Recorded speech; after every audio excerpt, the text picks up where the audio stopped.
Hey everybody, it's Jason Blaha here, and it's time for another squat and deadlift day, although I didn't deadlift today. I think I'm just going to take this week or two off completely from deadlifts. I want to make sure that my forearm is 100% recovered because, again, I was feeling that inflammation from those easy bar curls. I've gone over the straight bar. I'm not really feeling it today. I'm just a little skittish about it. I just want to make sure that nothing is inflamed there. I do not want to risk pulling anything. So I decided to start working my other posterior chain work back in. And I think that's really kind of the way I want to go with this stuff. I want to slowly work the squat volume back up. It has not been the funnest thing while cutting. I feel good now. I almost wish like I had done a longer workout. I'm actually doing this voiceover a couple hours after I finished. It went okay, but I came in and my quads just felt kind of fatigued. So I came in and did one pause squat with 405. But man, did my quads burn like crazy from that.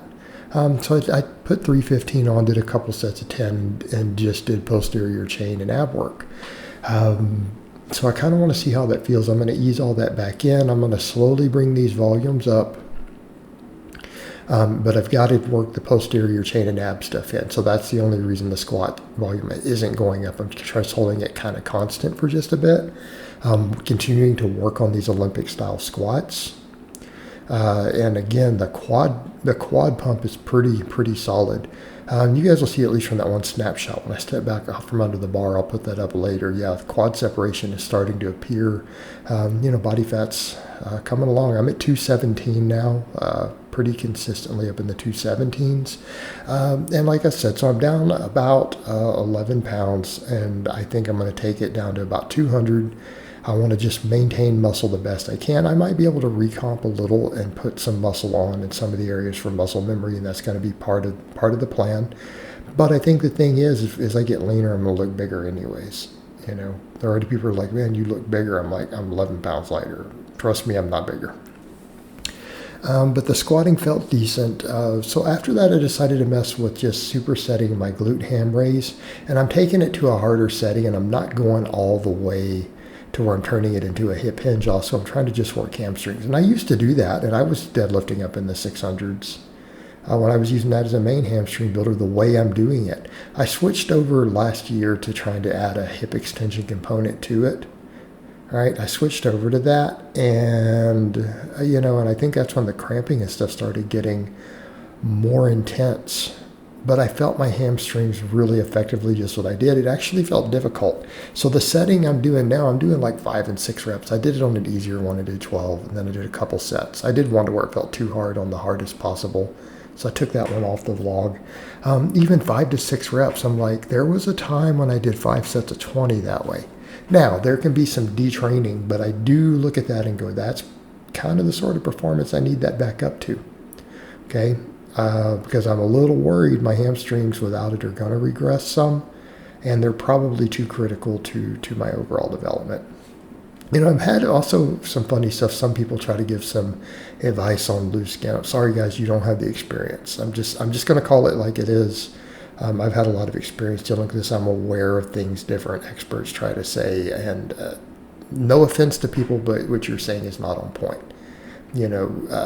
It will get tighter as I get leaner, because I remember what it looked like when I did my water cut and was depleted all the way down. It was actually tight. So that tells me as long as eventually I remove the fat in that area by dieting down, and it's just going to take time, it'll tighten up more. But I had someone say something like, oh, you just got to get leaner and then just carb load and fill it back out with glycogen. I'm like, it's around my waist. It's not in my lats, guys. Right? This is kind of funny advice. Like, unless I'm going to balloon up to a 44-inch waist from a big carb belly, that's not gonna help. But again, I'm just going to stick it out, just get leaner, and that really is the key. And that is ultimately the key to any of that. Just keep losing body fat. So I mean, it's funny because I've had people say that, well, you always have in that area or that loose skin area, they're not understanding it's from losing 100 pounds. There's like, is there anything special you can, it's like, no, there's nothing special. I just have to just lose body fat. That's it. It's just that I'm not going to proportion like other people, because your loose skin is where you'll hold the biggest stores still. So I'm not proportionate in the way it's spread through my body, because some of the ones yesterday, my hamstrings were ripped, but I still have that flank and love handle area. Literally the only solution is to just keep losing fat. It really is that straightforward. That is the only magic cure. That's it. That's all you can do. And that area, those problem areas will eventually go down. People say stuff like, what can you do for a problem area? You just keep losing fat till eventually it goes away. Right? It's a fuel tank. You just keep tapping into that reserve of energy until it's gone. And it doesn't matter that that the human body is not like a liquid gas tank, in that it'll just evenly distribute on the way down, because it's not a big tank of water, but the idea is the same. It will eventually just go away. You just have to keep using it up. And it really is that.